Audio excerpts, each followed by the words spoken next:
you a good boy. Meet Fudge, a lovely Shih Tzu I've groomed for years. Can I pick him up? Yes. Can I bath him? Yes, and he loves a facial wash. Can I dry him? Yes. Can I do his nails? Yes. Can I tidy his head? Mostly yes. As he's got older, he's become a little bit more sensitive around certain areas of his groom, especially his face and most especially those front legs. So, can I do his front legs safely without help? No, not anymore. So this is where the bubble of shame comes in, or that is what I call it. I'm not a fan of muzzles and I find this much nicer. You'll also see me giving him little treats throughout his groom. Sometimes it's a reward for being good, and sometimes it's just a distraction to help him get through the parts that he really doesn't enjoy. It keeps things positive for him and makes the whole experience much safer and calmer. You like that? You like that bit? Good boy. The funny thing is, Fudge absolutely loves me. You can see that he'll give me kisses all the way through, or he'll lick my hand. He's brilliant for most of his groom. He just developed these sensitivities with age, which is completely normal. So we take our time, we work at his pace, and we use the safety tools he needs, which keeps us both safe. And in the end, he always goes home looking handsome, and of course with more treats to finish. I always look on the positives.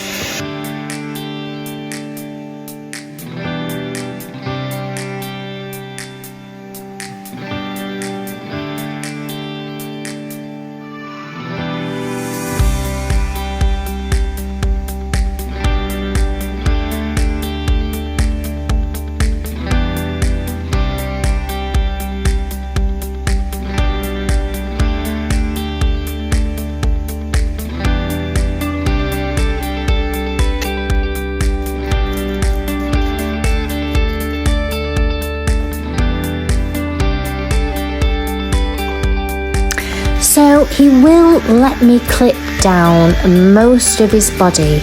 It's only really when I need to do those front legs that he starts detesting.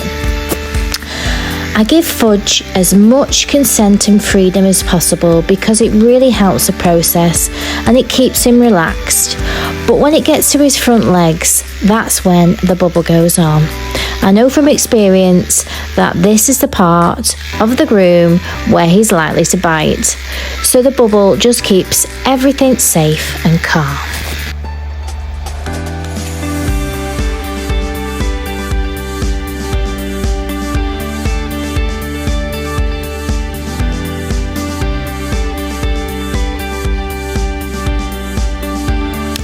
He doesn't allow the clippers around his muzzle area and around his eyes, so I use scissors at this point. It's not something all groomers feel comfortable with, but it allows me to trim around his face without getting him too annoyed at me.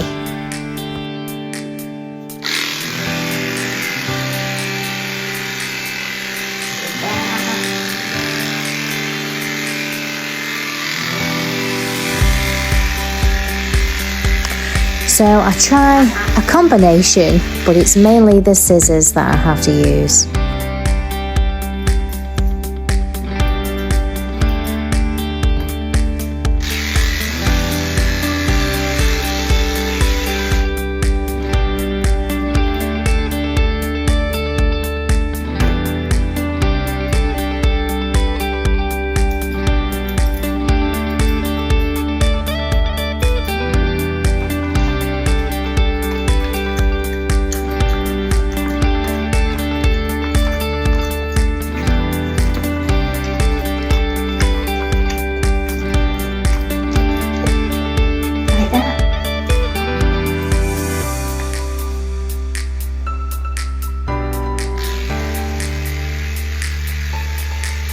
So a little bit of a trigger warning. The next part is when I'm clipping his legs, which he really doesn't like.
So in this part is where I use the mini trimmer to try and trim inside his feet, but you can see there he instantly tells me that he doesn't like it, so he cries out, tries to get away.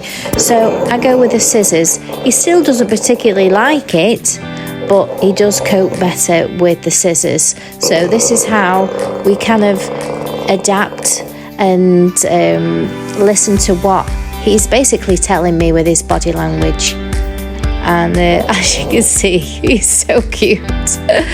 And he's now fine with the scissors, so I'll give him a little reward. So I continue to use the scissors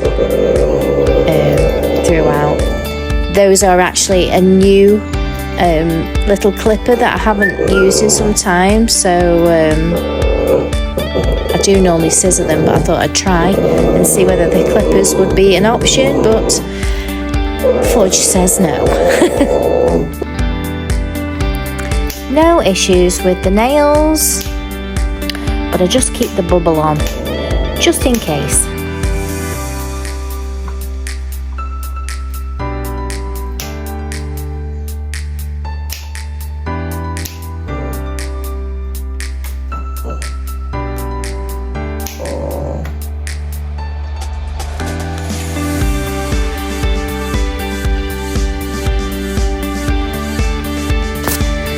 So now we just do the finishing touches around his neck area where the bubble was.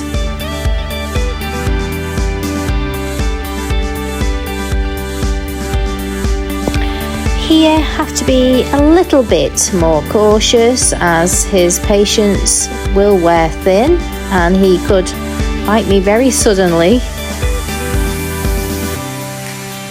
As you can see, he gets a little bit grumpy, but I find as long as I don't try and hold his face, I can do little bits.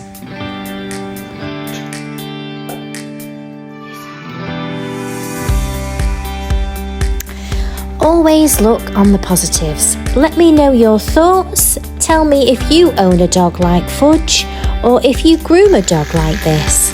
I'll see you on the next one. Bye for now.